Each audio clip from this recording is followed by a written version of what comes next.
Welcome back to another technical deep dive here in the debug zone. Today we're tackling a big question and breaking it down with insights from other users. Hopefully this clears up some misconceptions and helps you get the answer you need. So buckle up, stay a little curious, and let's jump right in.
And that's a wrap.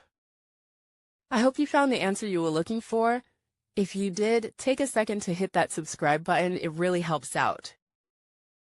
And let me know in the comments which solution worked best for you. See you next time in the debug zone.